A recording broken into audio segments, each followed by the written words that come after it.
Welcome back to another edition of Cover's Bowl Betting Preview Show, where we are breaking down each and every one of the 41 bowl games this season. I am Andrew Cayley, joined as always by my good friend here, Brad Powers. Brad, we made it.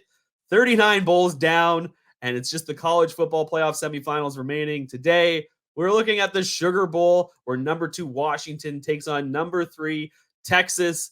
And Brad, I'm really hoping this year ends the frankly uncompetitive nature of the semifinal matchups we've had over the last several years.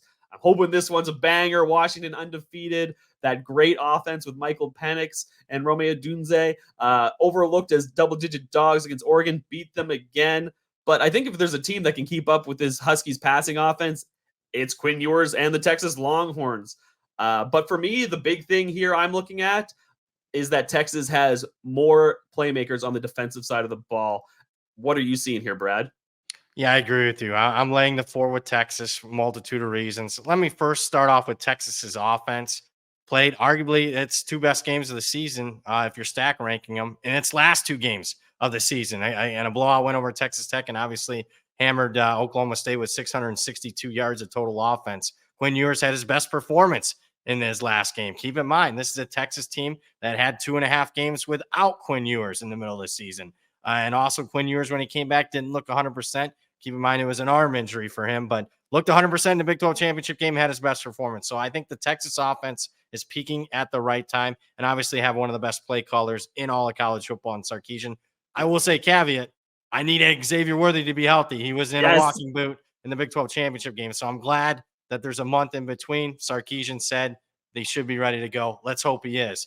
On the other side, when Texas defense, and you kind of hinted at it, this is the best defense Washington's faced, in my opinion, at least up front all season. They have not seen a pair of defensive linemen led by DeFondre Sweat that they'll see, against Texas in this game. So I don't think Washington's going to be able to run the football.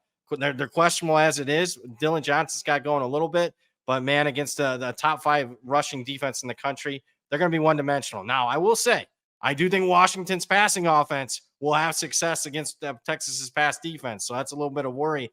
But I ultimately come down to this, is in Washington's last game, this team was a 10-point underdog. So how good is Washington really? This is a team that has won 9 straight games by 10 points or less. I should have lost to Arizona State, could have lost to Stanford, could have lost to Washington State. Yes, they played their 2 best games of the season against Oregon, but man, their overall body of work for a 13-0 team is not that dominant. So I like the team that, in my opinion, has more upside. Let's lay the floor with Texas here. Yeah, and this is kind of what I was going to follow up here with. Yes, Washington has looked bad for stretches this season, but how do you account for it?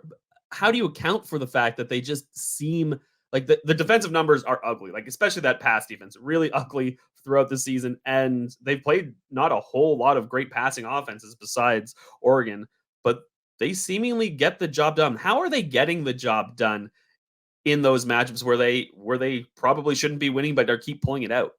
Well, I think it starts with their head coach, Kalen DeBoer, who I would say, I mean, he doesn't have a ton of experience, obviously, at the Power 5 level. This is only his second year as a Power 5 head coach, but he's 24-2 at Washington.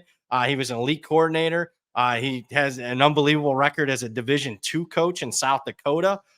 Did well at Fresno State. He's a top 10 coach in the country, maybe top 5. So that's how they're doing it. They're out scheming people and kind of overcoming some of their talent shortcomings, particularly on the defensive side of the ball. I love the play calling against Oregon. I thought, he played kind of keep away from Oregon's offense. They were able to run the football at least consistently enough to keep Oregon's defense at bay. Again, I go back to it. I don't think they can do that against Texas defense. So I think it's going to be throw for Michael Penix. And look, when Michael Penix is on, he's as good as any quarterback in the country. But he also has certain performances where, he has a hiccup or two and throws a pick. Can't do that against Texas because I really question Washington's defense's ability to make a lot of stops against Texas' offense. Yeah. And one thing you said earlier that I really liked, which is true for almost football at any level, the pressure that they're going to be able to apply on Penix up the middle with Sweat, I think is going to really change this game. No quarterback likes pressure coming straight up the middle at you. And Penix has struggled in those situations this year. So there you have it. We're going with Texas -4 in the Sugar Bowl this year. Thanks so much, Brad. We've wrapped up all these bowls. Please check out all of them, or as many as you can. Like and subscribe. And please head on over to covers.com for all of those picks. Thanks, guys.